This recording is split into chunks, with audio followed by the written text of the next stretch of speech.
Olá pessoal, na videoaula de hoje nós vamos dar início ao tópico poluição ambiental, né, caracterizando aí os diversos, digamos assim, os diversos fatores relacionados à poluição do nosso meio ambiente. Bom, nós compreendemos como poluição ambiental como um acúmulo de compostos estranhos ao meio ambiente, que altera, claro, de maneira significativa a dinâmica dos ecossistemas, não é isso? Dos habitats naturais, a composição do meio.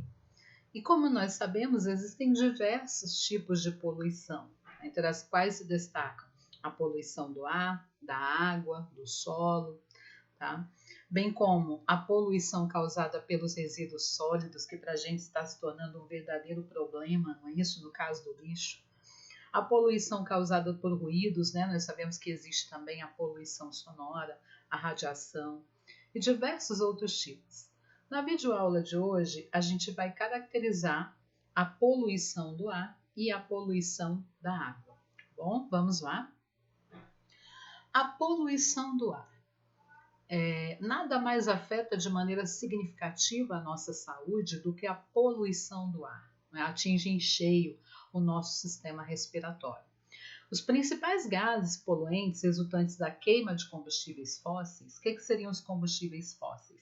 São os combustíveis derivados do petróleo, como a gasolina, a querosene, o óleo diesel, que é muito utilizado ultimamente como forma de obtenção de energia. Então, a queima desses combustíveis fósseis, apesar de ter uma certa vantagem para a gente, gera muita desvantagem também, que é a emissão de gases poluentes na atmosfera.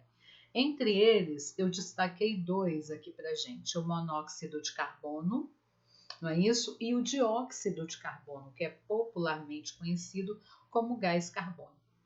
O monóxido de carbono, que é menos falado, ele é um gás incolor e dependendo da sua concentração na atmosfera, ele pode ocasionar náuseas, dores de cabeça ou até mesmo se tornar letal, ou seja, provocar a morte.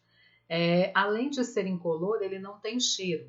Então, assim, não é o ideal você ficar em ambientes fechados onde uma queima está sendo produzida, porque essa queima pode favorecer o acúmulo de monóxido de carbono no ar que você respira e ele passa despercebido porque você não vai conseguir sentir o cheiro dele. E aí você vai manifestar alguns sintomas, né? Como náuseas, dores de cabeça. Há pessoas que ficam inconscientes mesmo e pode ocasionar a morte, porque o monóxido de carbono ele rouba o lugar do oxigênio no nosso sangue, sendo extremamente prejudicial em altas concentrações.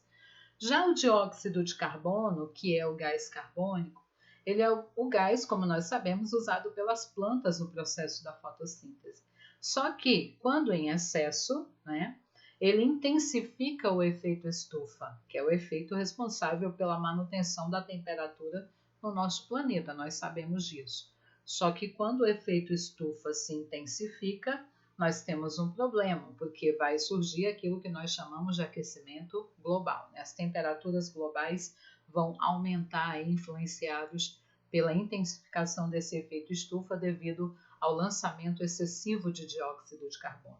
A queima de combustíveis fósseis, a queima da madeira, ou seja, as queimadas, né, isso produzidas aí nas florestas, libera uma grande quantidade de gás carbônico na atmosfera.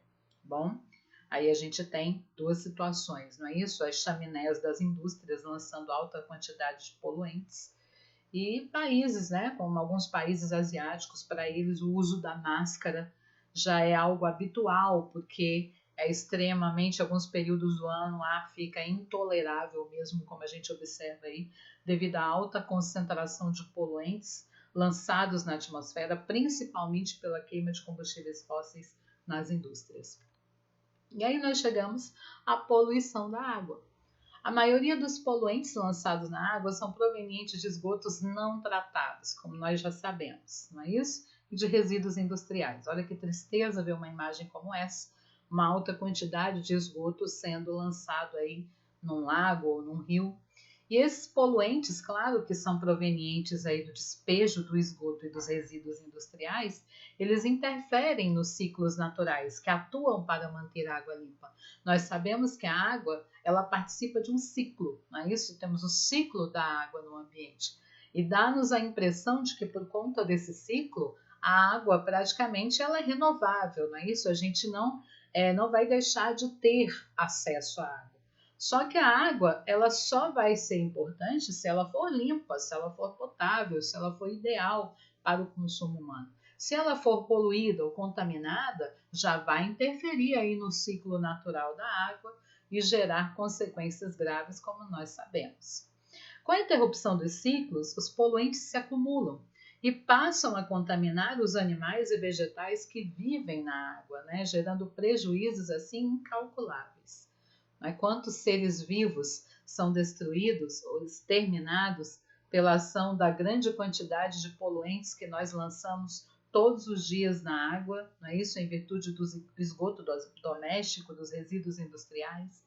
E aí nós temos ainda a questão do lixo, não é isso? O lixo, o plástico, que está sendo lançado em grande quantidade aí no ambiente, que interfere, como nós já sabemos, na dinâmica dos ecossistemas e prejudica a sobrevivência de diversos seres vivos, como a gente observa aí na figura. Bom, então para a aula de hoje foi só isso, né? Para a gente ter uma ideia sobre o que é a poluição ambiental, os principais tipos de poluição atmosférica, a poluição da água. Quem gostou, quem curtiu o vídeo, né, dá um like aí pra gente. E se quiser, participe do nosso canal, nos ajudando a propagar o conhecimento científico, principalmente do conteúdo do ensino fundamental, que são as turminhas com as quais eu trabalho. Bom, muito obrigada e até o próximo vídeo.